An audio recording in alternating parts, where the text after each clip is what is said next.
This is the Vintage Car Model A Deluxe Coupe from JMBricklayer. The set contains 1,297 pieces. This is the set number, 50,001. It's essentially a 2-in-1 set. It has a removable hardtop. On the side here, you can see it with the hardtop removed. And it's also got a light kit. This set retails for $70 US. Thank you to JMBricklayer for providing this set for my review. Now, make no mistake about it, this is the Ford Model A Deluxe Coupe, a 1931 model. It just doesn't have the licensing. This will be my very first time building a JMBricklayer set, so it should be an interesting experience. We've got the instruction manual. I believe this packaging is for the lighting kit. And then we have numbered bags ranging from 1 to 3. There is one sticker included in the set, and it was inside the instruction manual, taped in there actually. This will be for the license plate. First, we're going to make sure all of the components of the light kit are working properly. We've got the battery box right here. You'll need to provide your own batteries, which are 3 AA's. All right, looking good. The lights are in proper order, so let's start building. The instructions are somewhat condensed, doing multiple steps in one, and therefore we have a smaller instruction booklet because there's more packed into each step, and I'm good with that. The instructions have been pretty easy to follow so far. Everything turns this bluish gray after you're done with the previous step, and then all of the new parts are the actual color of the plastic. Now, there is an issue. I seem to be missing one of these pieces. I can only find one for this step. And I did double check all of the bag ones that I opened up. And there's no parts list in the back of the booklet either, so it's going to be a little bit tough to describe to customer service which piece I need here. Maybe it'll show up later. We'll see. I'm finished with all of the pieces from bags numbered 1. Now I'm starting on building stage 2, which contains all of the pieces from bags 2. There's quite a bit of them. Got them laid out on the table. Here's some different silver painted elements, and curiosity got the better of me here. This horn piece, I was wondering, is it the same soft material as Lego's horn piece? And sure enough, it was. It flexed, and the paint just easily peeled off there. The angular bodywork up front is interesting, and those angles are accomplished via some jumper plates. Now, do pay close attention to the routing of the wires, because I missed this step completely, where they do have the wires highlighted in a different color. But I was on this step when I realized the wires were in the wrong place for the headlights, and it's really hard to see at this point when it's all bluish gray. The wires just blend right into the previous building steps. So I had to do some rework and take things apart to get the wires routed correctly.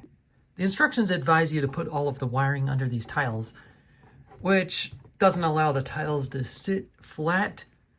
Also, I put this plate in the wrong position. I need to move it up 1 stud so I can fit some more tiles back here. However, the brick separator that comes with this set just doesn't have access to that plate there. I just can't get under it. So I'm going to have to use a Lego brick separator to get that plate out. I'm so happy to be done with building stage 2. Now on to the third and final building stage. This thing just keeps popping off because you're stressing that tube piece. It's connected on both sides underneath the headlights, and it just pops off so easily when I'm building other stuff. And that's not the only thing that popped off on me. So let me explain what happened here. When I was attaching the top part of this bumper on, I was pushing down on it, and then the whole bumper fell off and these slope pieces just broke off. It's because that bottom part of the bumper is not touching the table. So the instructions I think should have showed you installing this bumper after you put it together. That way you're not pushing down on pieces that aren't even touching the table. So instead of pushing down, you should do like a pinching action. I reached the stage in the instructions that requires us to assemble the wheels and install them, so I'm having to use this piece from my own collection. It took a little bit of time to adjust the tires so that they didn't rub back against pieces on the inside. So right now they're running pretty smoothly. This does have working steering, though it's a bit hard to turn. Perhaps that's to simulate the absence of power steering back then. I don't know. But if you turn it the maximum, these tires do rub against some pieces and get stuck. The build is now complete, and I must say it looks pretty good. The wires are pretty nicely concealed inside the trunk, except for this one here, for the battery box. And there's nowhere to conceal the battery box, so it's just stuck outside. There's nothing you can do about that. You could put it in the interior, maybe. Maybe it'll fit, but that probably wouldn't look too good. But I've got a bigger issue to work out. The lights are not turning on. So I'm not quite sure what's going on. The batteries are working because this red light is popping on. So for now, until I get this light issue resolved, let's take a look at the build. In general, the colors are appealing to me for the most part. I do like the olive green body with the dark earth green top. We even have black here at the very top. And all of the silver accents are really nice for the bumper, the radiator grille, the headlights. Although I would have preferred all of this to be done with silver as well. The handles are done with the silver painted elements, as well as this ice skate for the handle to access the trunk. Also the rumble seat. But the wheels are okay. Not my first choice of color, but they're fine. They're realistic to a 1931 Model A Deluxe Coupe. Now this yellow for the luggage rack. Now this luggage rack doesn't actually fold down like the real car. It's just static. I would have preferred a more neutral toned color for that, like a tan or a brown. Also on the subject of color, I don't really care for these orange bits in the cowl lights and the tail lights. Also, the fenders and chassis are primarily black, except for where you step to go up into the car. But that medium stone gray, that light gray stands out a little bit too much. I would have preferred keeping this bottom layer of plates that light gray, but then all of this tiling work, I would have chose these elements to give texturing for like a step to get into the car, but keep it black. Or perhaps a dark gray would work as well, but the light gray is just a little bit, stands out a little bit too much to me. Now, as far as the shaping goes, I think it's pretty good. How it narrows towards the front. Everything up front looks good, except for the detail here and here. There should only be one of these. This is the horn. I don't think there should be a horn on this side, just on one side. The shaping of the fenders, this fender piece is actually so smooth, so good. As compared to the back, it's a bit rough. The shaping around this bodywork is a little bit sketchy as well. The door kind of closes a little bit too far inward. It does open. The door handle on the real car would be up much higher than this. But I appreciate the door handle there in the mirror. And we've got the gas cap up here. Now, access is restricted to the hood compartment until you remove the spare tire, and it's the same way on each side. Once you remove that, oh, that fender piece is a little bit in the way too. There we go. That's cool. I like how this opens up. There's some realism going on there. With the hood open, you can see some of the details on the engine, as well as some gears for the steering mechanism. The other side of the hood opens the same way, if you just remove the spare tire there. Now, going back here, you can open up the trunk, and that's where the rumble seat is, and it looks pretty nice. Well, except for down here, I guess. It's not really finished up, but that's where you will normally hide your wiring.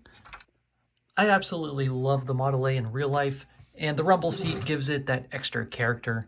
Now, there should be some steps to get up into that rumble seat.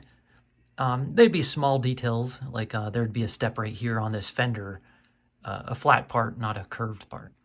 The top of the car is easily removable, as it's only attached to this one jumper plate, and that's what it looks like from the underside with that LED light strip. And what you'll do to complete the look is you'll add this little assembly there, and I think that looks really good. The interior details are pretty nice. I like the light nougat color for the floorboard and the seats. And this shift stick, it does move up and down for realism. We've got a couple pedals there, but there should have been a third one.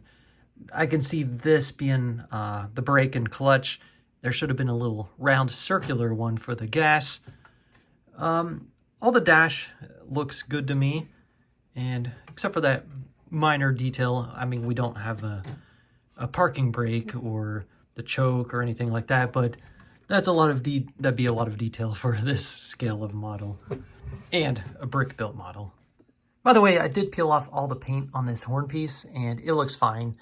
Though I would have preferred a different part choice right here to make a radiator cap, especially one that has a temperature gauge that you would often see on Ford Model A's, where this just looks like a hood ornament. Oops. All right, I figured out the lighting situation. So what I did was I unplugged all of the lights from the expansion board and plugged in each light one at a time while it was on, and found out that there's one light that didn't work. It's this front headlight, and it was making them all turn off. So once I unplugged the one that didn't work, all of the other ones were still lit. So here's what it looks like. There's 7 lights in total in this set. I've got 6 of them working here. I am glad that I did get to see these 6 at least. To get this changed out would be pretty difficult because the wire runs the full length of the car back to the rumble seat. And I'm pretty sure what went wrong was all of the tiling work on the interior. Just putting that, crunching it down over those wires, and I just determined to get the tiling as flat as I could, but I probably broke a wire there when doing so.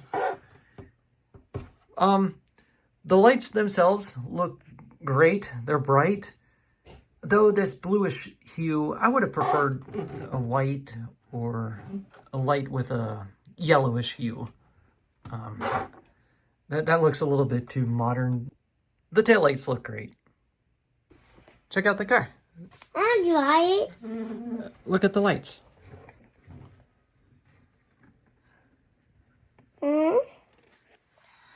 It's two what?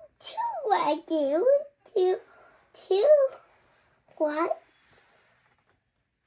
doors open it?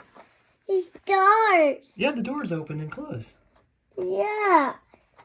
Little Green Brick was telling me that this light's blue, and this one is not working. Oh, man. The blue? And man. Oh, man. The details of the engine is different on this side. I should have shown you that earlier. It looks good. Also, this door actually swings open further without the spare wheel on. Kind of restricted that motion earlier. Not that it was that bad. Still looks pretty good. If you have some Lego Icons cars, this Model A actually scales pretty nicely with them. At this time, I'm going to go over all the pros and cons, but if I had to do a one-line statement for the summary of what I just experienced, it would be this. The build was not enjoyable, but the end result is. Overall, the model looks really good, and I'm glad they made this Model A. It was a great choice of car. It's got great functions with the doors, the hood, opening rumble seat, although that's where you hide all of your wires. However, just getting to this final result was a little bit of a mess. The mess started on building stage 2 when there were so many pieces that I had to sort through all at once, and that's where all of the wiring began. And channeling all the wires through the length of the car was a bit tricky and broke one in the process. And then, whoops, I was missing a piece to install the wheel. That was a letdown as well. I feel like the instructions can be improved in a lot of ways. One way is having a parts list in the back of the book in case you're missing a part to call customer service and have a part number handy. Also, the channeling of the wires needs to be improved, not under all of these tiles and plates. And better visual representation in the instructions, kind of showing where those wires should be placed. And the brick separator wasn't useful to me. The level of detail is pretty good, but it could have been a little bit better. If they had a proper license from Ford, they would collaborate with them and they would point out specific things that shouldn't be there or things that should be and give proper feedback and make it a little bit more accurate. If I wasn't missing that one piece and all of the lights did work, I would say $70 US is a pretty darn good price for this. Anyway, that completes my review of the Model A Deluxe Coupe. You can buy this on Amazon.com or JMBricklayer's online store. I'll put a link in the description of this video. Also, there's a 15% off discount coupon in the description of this video, so check that out if you're interested, and thanks for watching.